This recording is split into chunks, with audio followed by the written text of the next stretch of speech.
ahead, learn, get certified, so on and so forth. Now, in this kind of a context, when information is so freely available to the students, do you think pursuing an MBA is still relevant?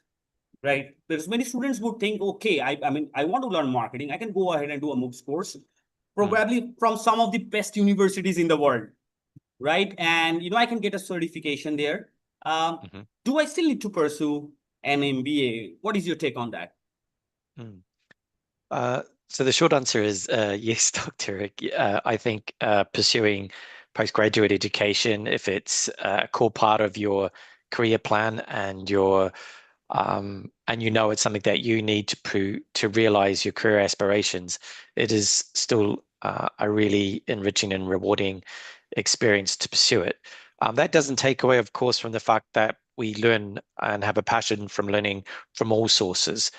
One could argue that libraries have been in existence for a long time and hold a wealth of information, and we should seek out that information wherever we find it. But there's so much more to an MBA than just what you can learn from the library. There's what you learn from your faculty, there's what you learn from your fellow students, there's what you learn with the engagement with alumni and industry partners. These are all really important components to the MBA experience.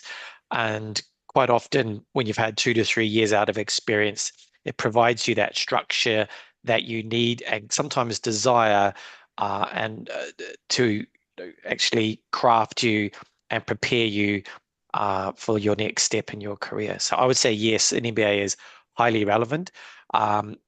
And the final point I would say is it's also still very important to pursue learning from other areas as well.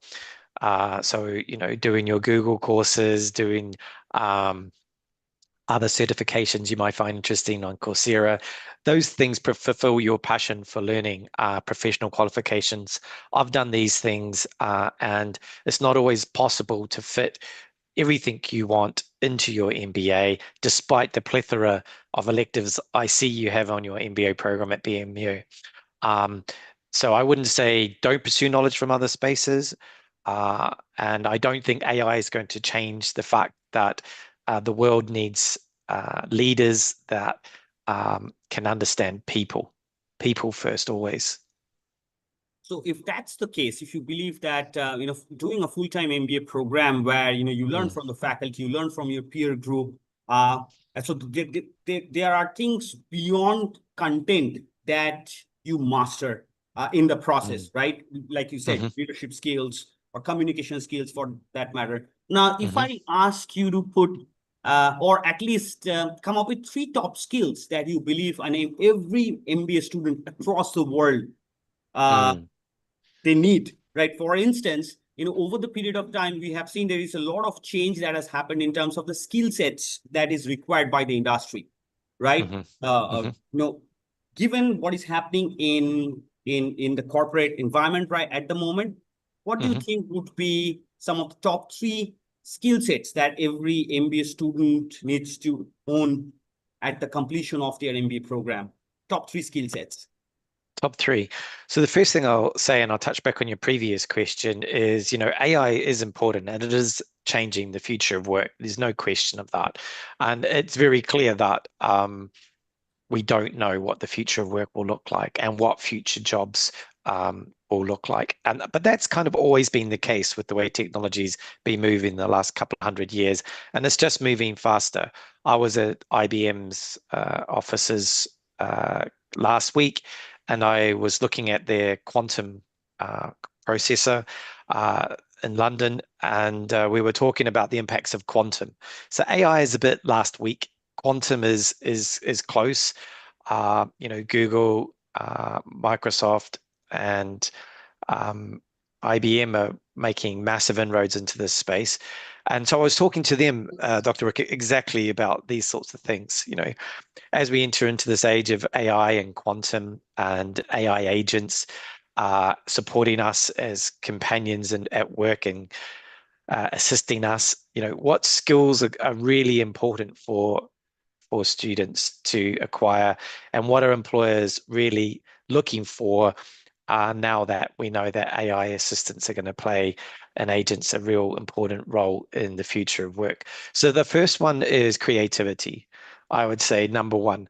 Um, if you can't think creatively in the context of solving problems, you're going to struggle in any environment, and especially in the current environment and the leading firms where they're constantly facing problems to solve. If you think of the big consultancies where lots of MBAs end up and the big techs, they're always trying to solve problems that customers and clients have. And so being able to think creatively is super important. And some people think it can't be learned. It can be, and and I can assure you, it's a key part of the BMU program. I've been immersed in the campus on a couple of occasions now and experienced it. The second is, I would say, resilience. So people talk about this word a lot. What does it mean? You need to be able to adapt, and because when you're in a fast-paced environment, you need to be able to do that quickly. And that also, I think, part of resilience is being able to be good at communication. And that means being able to listen. So listen to your clients, listen to your customers. You have to understand people. You have to be emotionally intelligent, have that empathy and confidence to really listen and be open to change. So I would say the second would be resilience. And the third, I would say, is a passion for learning. This is closely, I think, related to the second point about adapting. Things are changing all the time, and that's why I mentioned quantum, because if we're not learning and then we're not adapting, if we're not listening, then we're not learning. So we need to be have an ongoing passion for learning. We don't do our 2-year MBA and think, right, that's it. I'm set for life now. No, your two-year MBA introduces you to a world of knowledge that will create only a thirst for more knowledge, and so a passion for lifelong learning would be the third thing that I would say is really important. Employers want to know that their hires will continue to learn and take responsibility for their own learning. Team, just follow up now that you were asking about you're talking about AI and so there are hard skills and then there are soft skills. Now, to what Yes. extent do you think technical knowledge would be important? So often MBA students, many of them would come from a tech background, so they have completed Yes. their BTech background and they would have joined an MBA program to master management skills. At the same time, when you look at an MBA classroom these days, so there would be tech Mm. students, kind of like 33% tech students. Hmm. 33% students would come from BBA background, Hmm. and which is a bachelor's of business administration background. And then there would be 33%, which is a mixed cohort of like science and arts and social studies kind of a Mm. background. Now, Mm. to what extent do you think that coding skills or tech skills would be necessary for a new age MBA student? So I think they're important. So we all now know how to use our smartphones. We know how to use Microsoft Office packages. Um, and these are skills that our parents and grandparents are still probably struggling with, but they're learning too. The reality is that Generation Y um, are digital natives, so you're coming in with a lot of digital skills already. So and I know within the BMU MBA, you're going to have opportunities to develop, and you need super Excel skills, no question. No good MBA candidate does not have excellent Excel skills. The next is, Power BI. You need to understand that. You need to probably understand Tableau. I would say you need to understand SQL. No, you don't need to master these, but you need to have an understanding. If you've come from a BBA background that hasn't focused on some of these more technical skills, then you need to pour yourself into them and see if you can get at least to yourself to an intermediate level would be my suggestion. And also Python. If you don't know what Python is, and what the argument between Python and R is, well, then you need to think about that. So obviously, in a university like BMU, which has been founded by Hero, there's a strong focus on innovation and technology and understanding how new technologies are creating opportunities for businesses and also for individuals. So as a personal brand that you are developing for yourself, you need to make sure you understand technology. And that's super important if you're looking to do an MBA and go into consulting or into tech or even into pharma or even as an entrepreneur. These are core skills you need now so that you can either do them yourself uh, or you can communicate to the experts in those areas who can support you with it. So that's the whole thing about an MBA. You're not stuck in one vertical area of specialism or skill set. You need to be able to know a little about all of them so you can communicate across the different verticals into this, what they call a T-shaped manager. So I would say you need to learn the skills, throw yourself into them as an opportunity to learn, just like learning a bicycle, super, super challenging at first, but you will master them. It's like learning a new language, super challenging. And yeah, it's very healthy for your brain. And I'll just make one more point, Dr. Rick, and that is that I know BMU takes a lot of effort in curating the intake so that you have a really rich diversity of student in terms of disciplinary background, but also from across India and from different industries as well. And that really enriches the MBA experience because you need, when it comes to group projects, when you're looking at a company's problem, you need, people who've come from a technical sort of engineering background on your team. You want someone who's done a BBA and then we did a master's in marketing. You want someone who might be the finance person. So it's not a terrible thing to come in with a specialism, but remember the MBA is broadening out your understanding across the disciplines, and that's the strength of an MBA. All right. So following up on this conversations, team. Mm, Now, India is a subcontinent, right? So often for many Indian students at their like early 20s, mm, getting into studies is kind of, or completing their higher studies is kind of a compulsion, not a choice. Now, mhm. with this mindset, when students get into a university, there is always this challenge of getting good grades, right? So, Yes. and of course, as an outcome of the entire MBA program, students expect a placement, right? So getting Mm, absorbed mm, in the companies, right? mm. So what do you think companies hire MBAs for? Is it like, do they need to get good grades, or there are things beyond grades that the companies these days are looking for when they're hiring Gen Zs? Yes. So obviously, good grades are important, and you should work hard and do your best to achieve the grades that you're capable of. So you need to work hard and get good grades for you. Now, good grades for people are different depending on someone's capability and intellect and other commitments they may have in their life at any given time. So I would say that that's the thing. You need to do your best and work hard, and then you will get the grades that reflect your ability. Generally, I would say. Um, However, that's just the starting point. And so when you go into the recruitment process, people aren't just looking, and especially companies. Some universities just look for grades, but I would say that's a poor decision because when you finish your MBA and you're going for jobs, companies certainly don't look for just grades. Yes, they do think grades are important. They want a certain level of academic ability, but actually the talent is not always at the very, very academically able end. Don't get me wrong, they contribute and do wonderful things. But if you look at companies and you look at entrepreneurs, they're quite often in that above average um, area, and sometimes they're there actually because they've taken time away from the books to round out their skill set. So employers are looking for people that are grounded and well-rounded. And these are skills that you need if you don't have now because you've been studying too hard, then now that you're in an MBA program, you need to start working very hard on rounding out some of those skills I mentioned earlier. So they're looking for people who have a life outside of their study. So are they involved in clubs? Are they involved in societies? Are they volunteering for a cause that they're very passionate about? So are they interested in the people that are around them? So they demonstrate empathy? Um, Are they a good communicator? Can they work with others? Can they collaborate?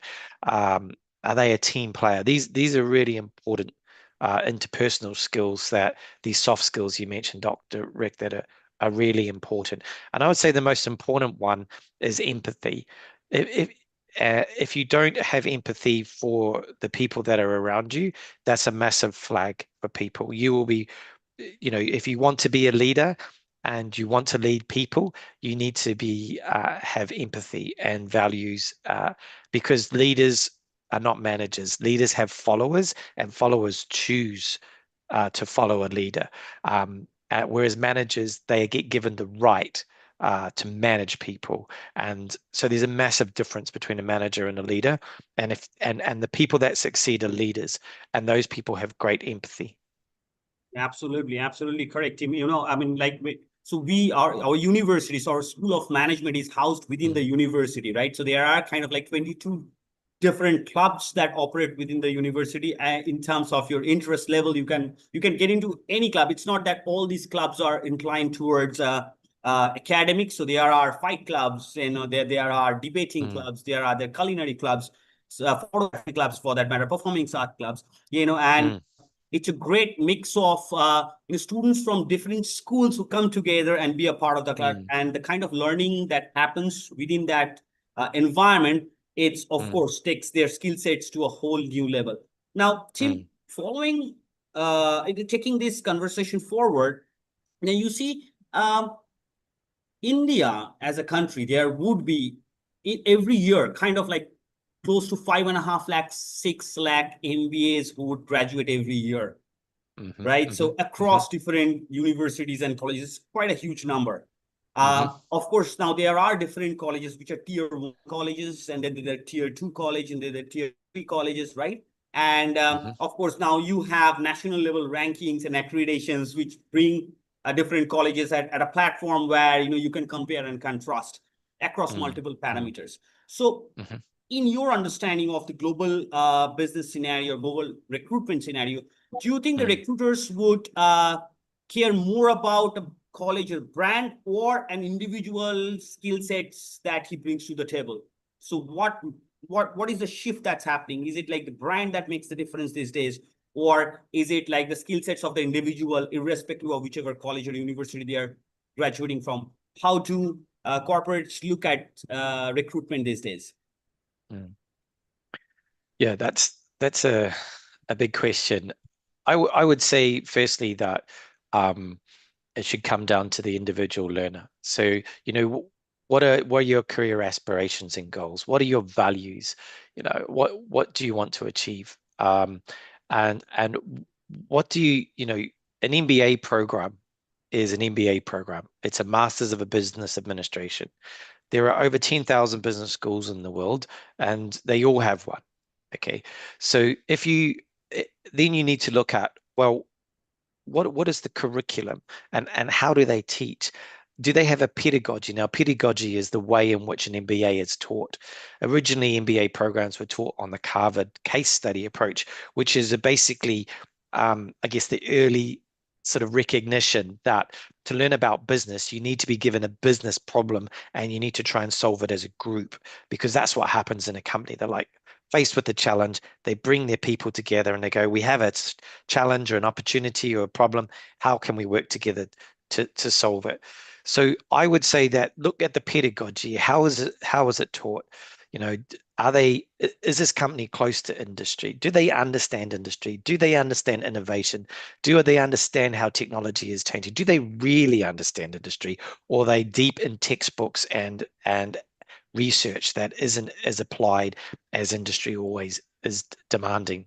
So that would be the one I would look at. How is it taught? Because the relevance of what you've taught and the manner in which it's taught gives you a toolbox from your MBA that'll be way more helpful once you get a job, and make you way more attractive if it's applied. And this is where the reputation of your college comes in. So when you think about BMU, I think of obviously Hero Group, and I think of the founder, BML Munjal. So I think about ethics, I think about values, I think about principled leader. Do I see myself as a principled leader? Yes, I do. Do I want to be associated with BMU more because I know BML Munjal was the founder? Yes, I do. Now, if you read up about the founder's footprint, that will give you an indication that, the founder of an institution and their values will stay within an institution for its life, because that's the way organizations work, and behavior comes from the founder. So I would say, yes, the reputation matters, but so much more than just the MBA, how the MBA is taught, the manner in which it's taught, the relationship with industry, the way the class is curated, making sure different disciplines, different socio-economic, different people from different parts of India are represented.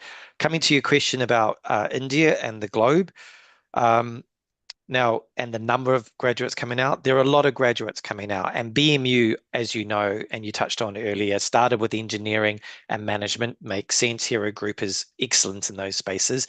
But now it has an excellent university. And in the past 5 years, it's launched a law school and a liberal arts school with plans to grow into a comprehensive university. I would venture to say that BMU is developing a brand that is highly demanded. It's a very strong brand in India, and it's excellent in getting first jobs in multinational companies in India. And the reason I would say that is because that is the strength. I think India is one of the fastest growing. It is one of the fastest growing economies in the world. There's huge opportunity in India, and India is now going to the world. So don't be afraid. India is. Don't be afraid of an Indian education, and getting your first job and or second job, of course, because you have some pre-experience in most cases, and taking a job in India and then to the world, because it's all, I would say, my advice to those on the call: get your Indian suit first. It's a very good suit to have. Look at the global leaders across some of the best companies in the world that are Indian. Indian education system is respected hugely globally, and by gaining a job in an international firm or a very good Indian firm, um, such as Infosys, for example, but there are many others. And then going to the world is what I see happening over and over again. And I would say that is a much stronger pathway than going abroad, I would say, for your MBA. Don't get me wrong, going back to my first point, lifelong learning. Throughout your career, you will go back and do more. I've been back twice to do postgraduate qualifications, to upskill and fill skill gaps that I've had. So your MBA journey is the start. It's not the end point of your education. You want to continue learning. So that's what I would say. I think, yeah, I'd stop there, Dr. Rick. So, Kim, at the junction of their life, students, they look at. I mean, like I said, information is so freely available. So when you look at some of the premium B schools in the world, you will see that many of them would expect students to have work experience even before they start with their MBA journey, right? Now, so what would you advise students first in a country like India, when you have the global outlook? What do you advise them? It is advisable to do get an experience of 2 or 3 years in a job and then come back to the MBA education, or they would like kind of complete their formal education and then probably start gaining experience? In your experience of dealing with graduates from all over the world, what do you see? What is the trend like? Trend. Well, I know in India, more undergraduates progress directly or very quickly to an MBA than in other parts of the world. And the MBAs and including BMUs, I understand, is designed so that early stage professionals with some experience can really benefit from the program. I wouldn't say there's a trend. Again, it comes back to the individual and their particular career goals.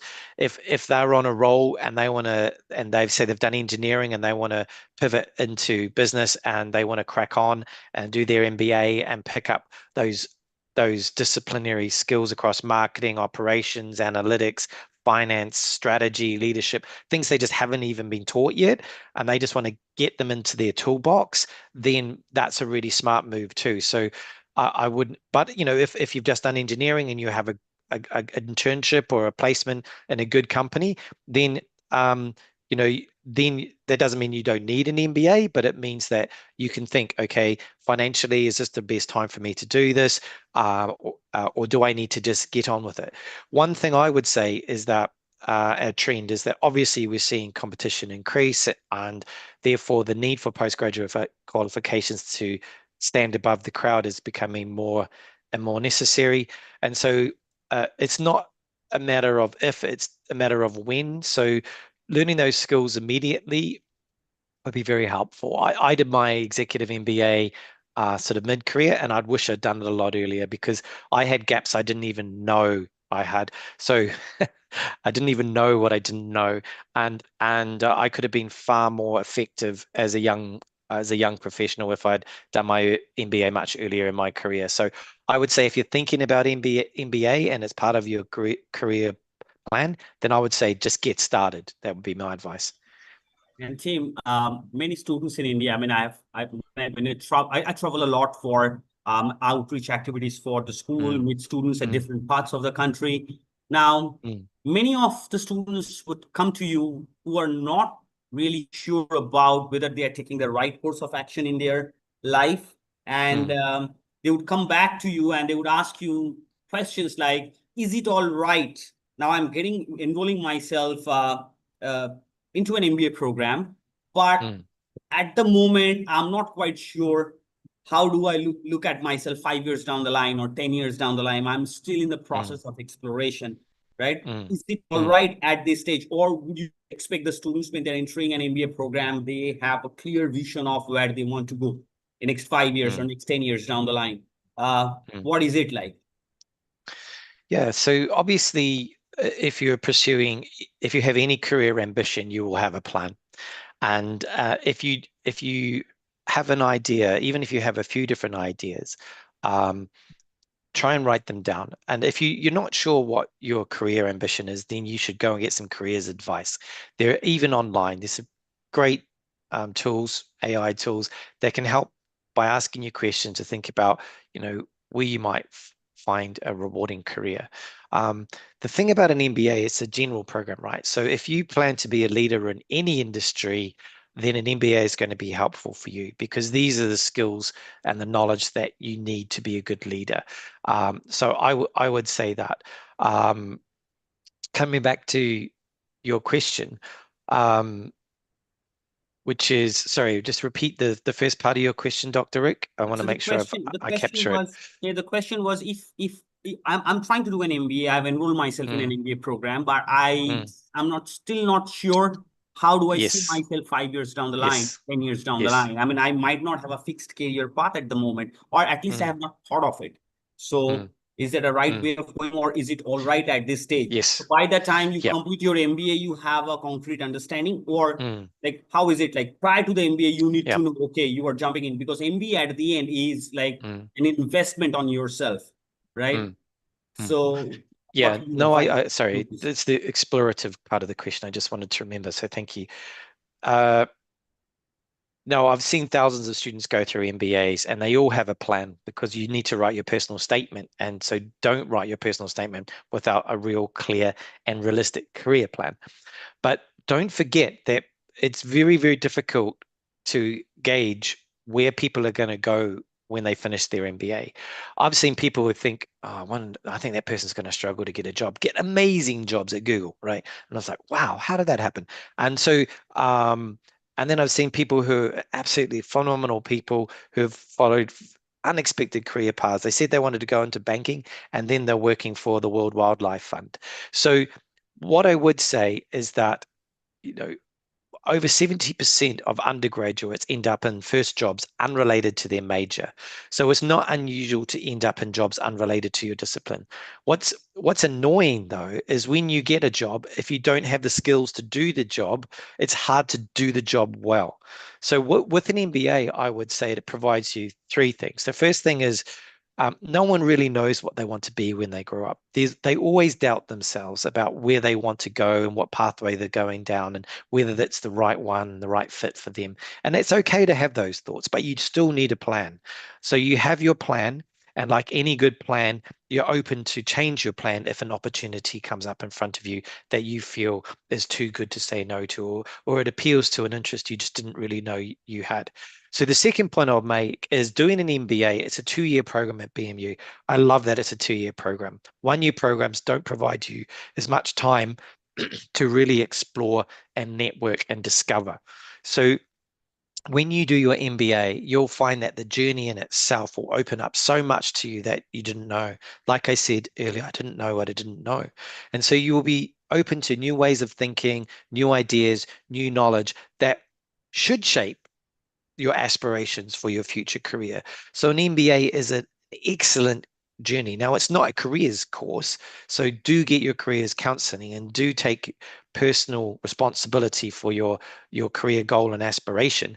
But don't think for a minute that everyone who starts an MBA with one career plan finishes the MBA delivering on that career plan. That might be 10% of people. So and that's one of the things that I touched on earlier. You need to be creative, you need to be resilient, and you need to be open to learning. And that means you need to adapt, and you will learn those skills on an MBA. And I would hope that your ambition and your aspiration and your realization of those career outcomes is much higher than what you're thinking right now. And ultimately, the impact you'll have back to society and your family and community too. So I would say, uh, don't be afraid of being uncertain. But if you're thinking of an MBA, I would commit, get on with it, and immerse yourself in achieving your realizing your goal. But don't career goal, but don't be afraid to move it as new opportunities and knowledge presents itself. I hope that makes sense. In your experience, Tim, can you just give us an example of, from your career or your life, or any student that you have, you know, watched closely transform their Mm, lives when they got into an MBA program? They were at a dilemma in the beginning, as in whether mm, they're taking the right career path, but as and when they evolved out of the program, they are a transformed individual and they are doing remarkable in the industry, or they are mm, probably solving problems which they wouldn't have been able to solve had they not had an MBA education. So, mm. do you have any examples, like, quickly to bounce off top of the mind? Yeah. Well, obviously, MBAs do get hired, and they are in demand in globally and in India. Um, and this is because employers know what an MBA is, and they know what toolkit the MBA is coming with. If you go to BMU, they also know that BMU was founded by Hero Group. So you have all of those associations that come with you: ethical, valued, principled, innovative, willing to tackle social problems, and be responsible leadership. So there's that as well. Well, if I were to think back, there's so many examples. So I'll give you a little bit MBA jargon, because some of you may not have heard of this before. They talk about the triple jump. Um, and this is someone who comes, uh, they does their MBA, and their job before their MBA changes once they've finished, so they get a new job. The country in which that job is different, so they're in a new country, and the industry that they're in is new too. So that's the triple jump. um, New job. And so going from, say, being an engineer, product engineer, to being, I don't say, a technology innovation manager in a new country, in a new industry. So that's the triple jump. Um, I think what surprised me the most is, let me give you one example. A lady called Rana. Rana grew up in Lebanon during a crisis, was involved in a bombing, was deaf in one ear, never learned to ride a bike because there were snipers and she wasn't able to go out into the street to learn to ride a bike. She came to Europe to study biochemistry. She ended up working on uh, as a biochemist in a lab and working on a new pain drug. She did finish her PhD. And then she didn't want to be in a lab anymore. She felt that she can contribute more to the world have a greater impact if she had an MBA and she was working for big pharma. So she came, she was at Imperial College London, she did an MBA, and then she went on to work for AstraZeneca as a global technology innovation manager. And so her job is to identify small startups that are working on interesting, so these are sort of life science, sort of bioengineering startups that are working on new and innovative ways of addressing health challenges that people might be having. Her job is to identify companies, nurture them, and then acquire them if AstraZeneca thinks they're worthy of acquisition. So I was always really impressed by Rana because she was from Lebanon, and she came to the UK, and then she studied in Lebanon first, came to the UK, and then she's now in Switzerland. So, and so completely different industry. And I can think of many others. Another friend of mine, David, he worked as an optometrist, and he didn't want to do that anymore. And so he did his MBA, and he wanted to go into consulting, and now he works for EY. He's actually in Switzerland as well. So completely different. He's a management consultant.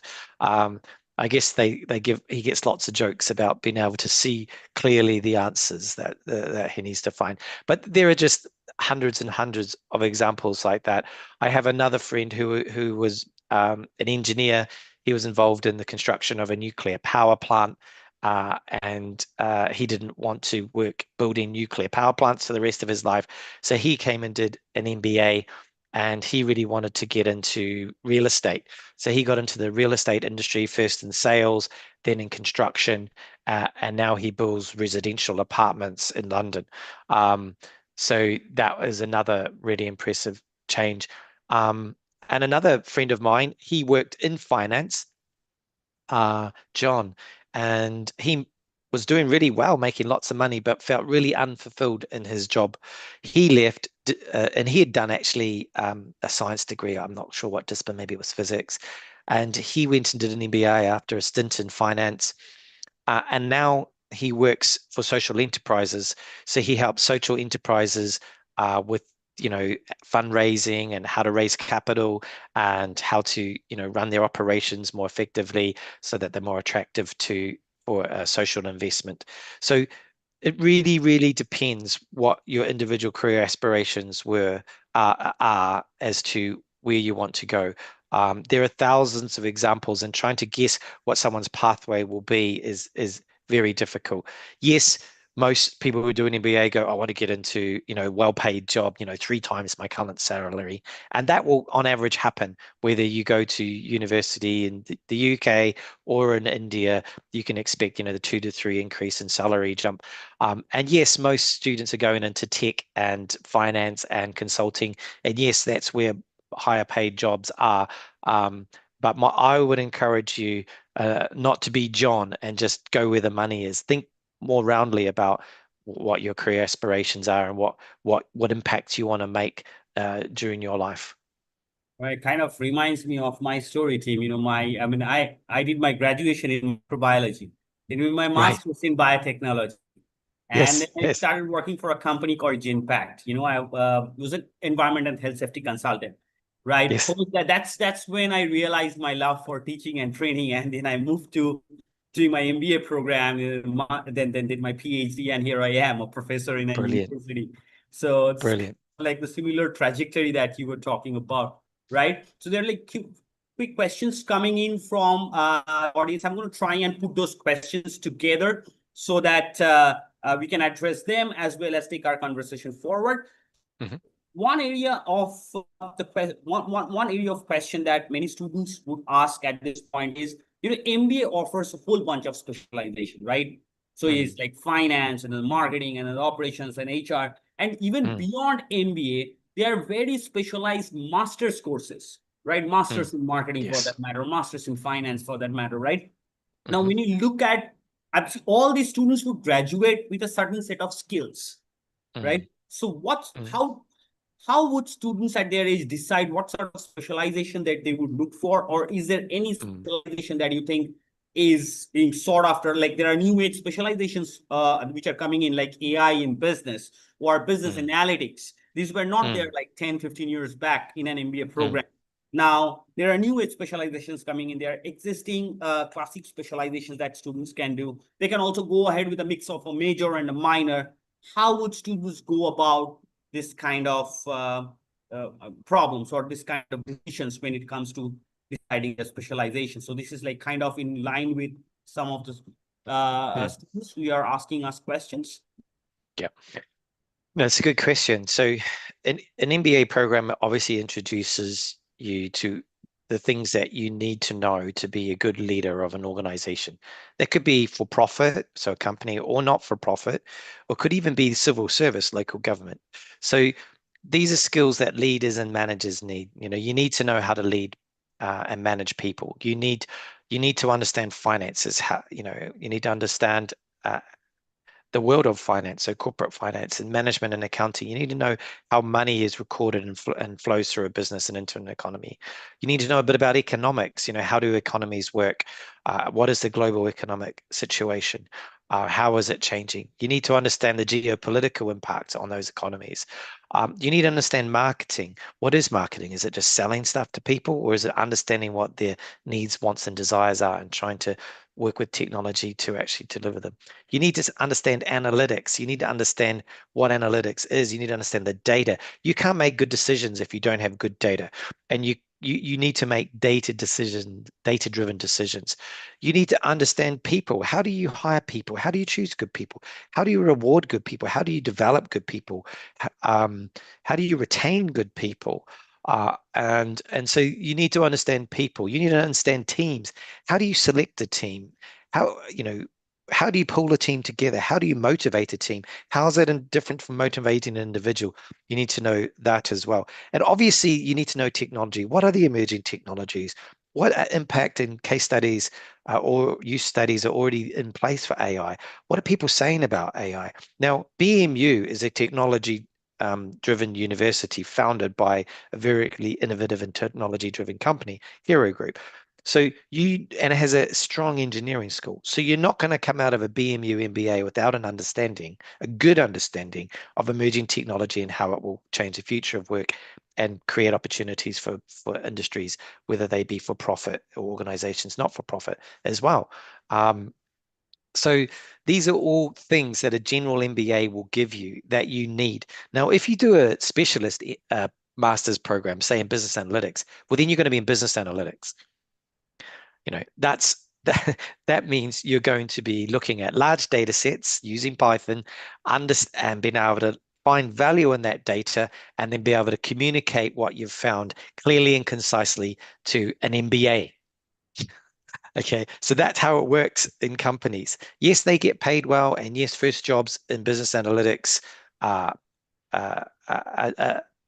a greater number. But at some point, that business analytics MSc will need to step up out of their vertical. I talked about verticals before, and become a T-shaped manager and be able to speak to finance, and be able to speak to marketing, and be able to speak to sales, and be able to speak to operations, be able to write a business case and pitch to a board for funding, or even external, understand the mergers and acquisitions. Should we merge with this company? Should we acquire this company? If you don't have the MBA skills and you do a specialist master's, you need to want to be in that vertical. You're like, I want to work with data and I want to find value in data for the rest of my career, or I want to do that and then I want to do MBA later in my life. But what I would encourage you to do is to do an MBA and then use that as, have your clear statement of intent for careers, because I know Dr. Rick likes people who have at least has clear ambition and a clear goal. If you don't have a goal, you have nothing to strive towards. So be clear in that, but don't be afraid to pivot when opportunities present. And that's exactly what an MBA at BM will provide you. When you look at the electives and the specializations, you'll notice that they are bringing in the skills that technology is demanding of MBAs now. So my advice is, yeah, specialist degrees have a place. Um, If you want to be a chief sustainability officer, then you might want to do a master's in sustainability. If you want to be in business analytics, then you might want to do a master's in business analytics. If you want to be a leader in an organization, then do an MBA. And if you have an interest in sustainability and technology management or in analytics, then do those specialisms or even do the different minors, the groupings of electives so that you uh, are filling the gaps. And you should know these things. So if you look at the jobs that you're aspiring to have and you download the job description and you look at the essential requirements for that job, you'll see very clearly, oh, wow, they're asking for an MBA or lots of experience across lots of different areas. So that's what I would encourage you to do. Do an MBA and then will find out what you don't know and then work with the faculty to choose your specialism. And what you do, follow your passions but strengthen your weaknesses. So I'm going to be open with you. I ran a company for 5 years, successfully sold it, did really well. I had never done an MBA, but I knew I was weak in finance. I knew I was weak in strategy, and I hadn't studied anything about leadership. Uh, I did my MBA after I sold that company. I was like, oh my goodness, wish I had done it earlier because I made so many mistakes because I just hadn't learned some pretty basic principles of management and business administration. So yes, there's a place for specialized masters. Like if you 100% want to go into finance, you might go, oh, I might do an MSc Finance. But I think these specialized master's degrees run out of steam when you get later in your career and you want to go into leadership. And the people who are promoted into leadership are the people who demonstrate leadership skills. And those can be learnt, of course. So if you don't have them because you've become a specialist, then you'll need to learn them late. And why do that? Why not learn them now? So, Tim, let me ask you now. You said about running companies yourself, all right? So Mm, now you know there is a lot being talked about startups and Shark Tank and entrepreneurial mm. ecosystem. In fact, in BMU, we have our own incubator, startup incubator, which is called Propel, Yes. Yeah, it's right? So, fantastic. Yes. so what's your take on that? Because many students after their MBA program, they want to set off for an entrepreneurial journey, starting their own Mm, company, probably mm, taking or designing brands or taking a brand to a mm, all new different level. So mm, what is your take on starting a mm, career as an entrepreneur, running their own company, so on and so forth mm. after their MBA program? Yeah, it's an exciting world, we are now in. It wasn't long ago, my parents, I'm not sure about your parents, Dr. Rick, it's like, I want you to be a doctor, I want you to be a lawyer, I want you to be an engineer. And now parents, even myself with my kids, is like, oh, you should think about being an entrepreneur. So what I see, I'll just talk about what I see. So there are 50,000 students at University College London. And I would say the vast majority of them have an entrepreneurial venture that they're working on while they study. Now, they might be doing fine arts or they might be doing law. They might not be even in the School of Management, which is where I'm based. Yet there are opportunities such as incubators, as you've described that BMU have, which is fabulous, by the way, and gets such excellent industry support and mentorship. It's brilliant from the faculty, from industry, amazing number of patents have come out of BMU for given it's only 10 years old. So I would say that with startups, every young person who, if you're thinking of an MBA, then you will have a venture idea already. And so what I would encourage you to do is to have that. So I have my desk here in front of me. They call it on the side of every MBA student's desk, their ideas, right? Their ideas, their creative ideas. Now, what you will be thinking right now is that your idea is going to make you rich, and that if you tell anybody, they're going to steal it and they're going to become rich. So that's naive, right? I used to think like that, but the reality is that taking an idea to market is really tough. So how do you take a bunch of ideas or even come up with ideas for a business? And then how do you choose one that's got the best chance of commercialization and success, i.e., innovation is where you take an idea and you turn it into a profit-making venture, right? So I would say you want to choose a university that gives you the space to do your I call it a side hustle while you're a student, right? And it's really, really important. You do your MBA, you're learning all these great skills. You'll learn just as much from your professors as you learn from the curriculum. And you go, well, aren't they the curriculum? Yes. But some of the teaching is from industry as well, remember, but also your faculty and the industry practitioners who come in to teach at BMU are also people. So you will learn from their experiences and their knowledge outside of their core discipline. And the same is true from your peers. Some will come from engineering, some will come from medicine, some will come from business, some will come from fine art. This is a healthy thing. They'll be creative. They'll be really good at design. Some will come from more maths, more quant sides. They talk about poets and quants. You need both. There's a healthy friction between the poets who, quants think, oh, they make decisions without the numbers, and the quants who say, we don't need the poets. We got the numbers. We can make the best decisions. You need both. So it's really important, I think, coming back. Let me come back to the question. It's really important to choose an MBA program that will provide you the opportunity to not only recognize the importance of entrepreneurs, but also innovation, and also to encourage you to develop ventures collaboratively with your peers and give you the physical spaces and the mentorship to make them a reality. So I would say if it was a student in front of me, have your goal, which might be, I'm going to do an MBA and I'm going to get a job in finance, technology, or consulting. And do those internships, do those placements, do that first 3 years in those companies. They have great graduate management programs which can teach you things that you don't know, and you can practice all your MBA knowledge, and then continue your side hustle. So I increasingly see people who have done their 2 or 3 years in a tech or finance or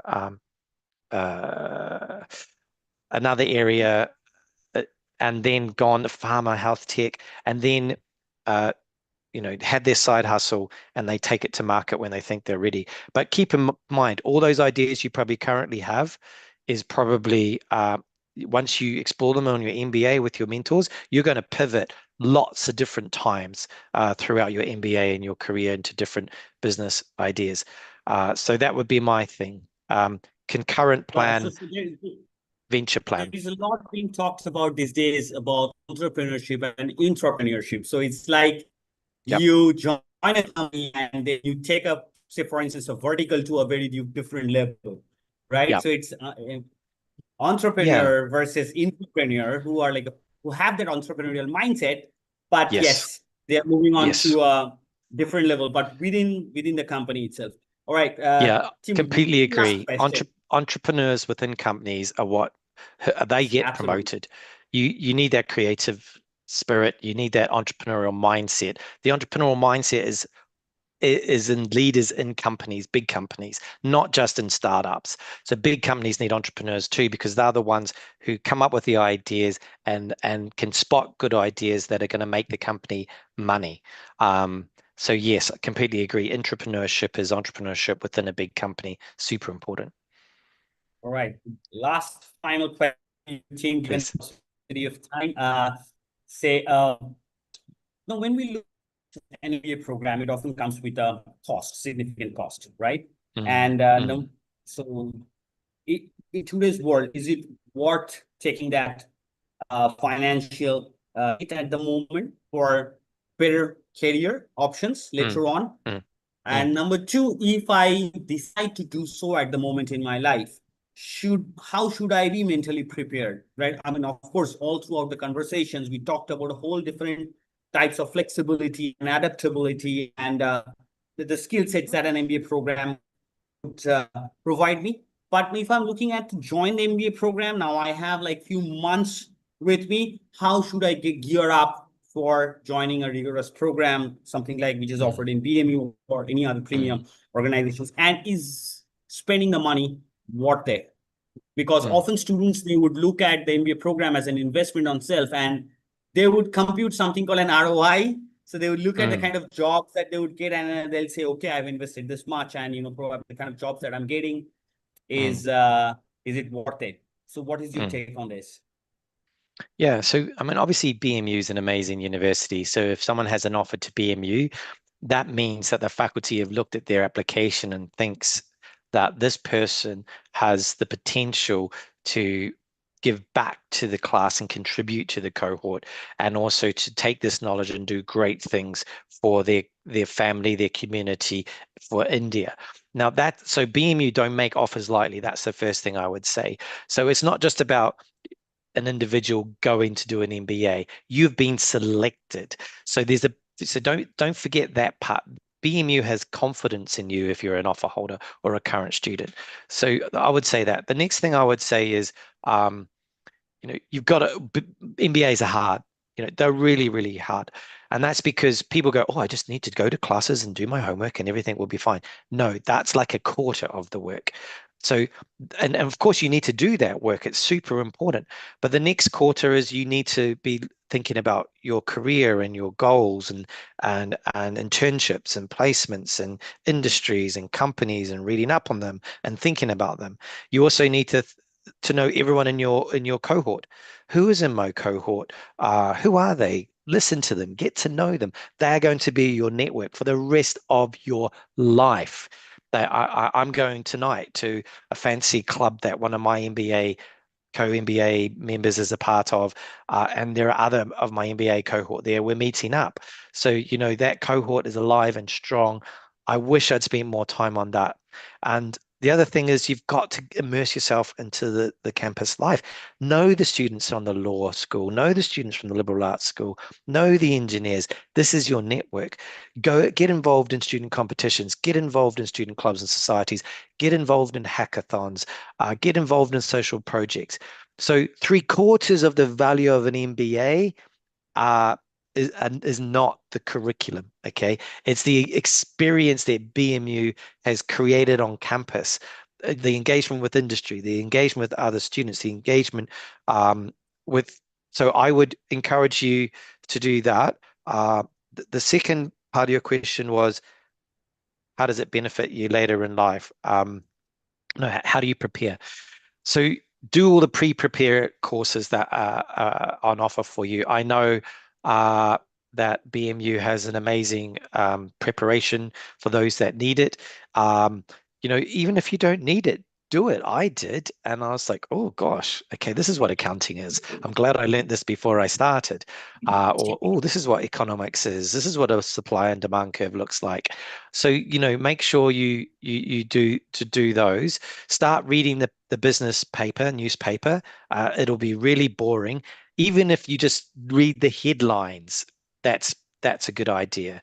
The Economist, the Financial Times, the Times of India, these are the sorts. If you're not enjoying reading those, then go back to the Economist. It's usually the easiest to digest. Obviously, Wall Street Journal is easy to read. You should be looking and reading up on MIT Sloan Management. They have a great management journal. You should be looking at Harvard Business Review. It's brilliant. They take a current business problem, they explain it from practice, from academia, and then they give you some top tips as a practicing manager. Should be looking at that. Most business schools will have a knowledge hub where their academics will write a blog about 800 words about what they're thinking about or what they've been researching, or just commenting on something they see in the world. That is free and golden. You should be reading that. If you can't be bothered reading any of that stuff, then you might not enjoy the MBA, because these are the sorts of things you want to read. And if you really go, oh, that sounds a lot, just read HBR, Harvard Business Review, read their magazine. It's easy to read. It's written for a 9-year-old. There's no business MBA jargon in it. Um, and if you read that all the way through your MBA and up to it, you'll have lots of good knowledge from the world's best academics and practitioners talking about problems companies are facing today. So that's how I'd prepare. And then obviously, um, listen to your faculty, listen to your peers, listen, to your mentor. I know that BMU has an amazing mentoring program that people don't really understand what mentoring is or coaching is. I wish I'd understood it much earlier in my career. Your mentors and coach knows how to ask you the right question so you find the answer. They won't give you the answer, they'll help you find it. So the great thing after a session with a mentor or a coach is you'll walk away and you will have the answers because you've found them yourself. And they've just, like a good football coach or a good music instructor, they teach you the skills, but it's you that has to practice them. So that's how I would suggest on that front. Right, team. It was a lovely interaction with you, and I'm sure the audience must have benefited to a great extent with all the insights that you have shared. And I'm sure if there are follow-up questions that the audience might have asked you, and given the paucity of time, we are not able to bounce off those questions with you right now. Our team would definitely reach out to you so that we can give them some suggestive answers in this regard. Thank you so much, team. It was lovely, Thank you. lovely interaction, Yeah, and have a great day. Thank you so much. thank you so much. It's a real honor to be on this call with you, Dr. Rick. Thank you so much. Thank you, Thank you BMU. so much, team. Appreciate the invitation. Take care, everyone, and all the best. Bye-bye.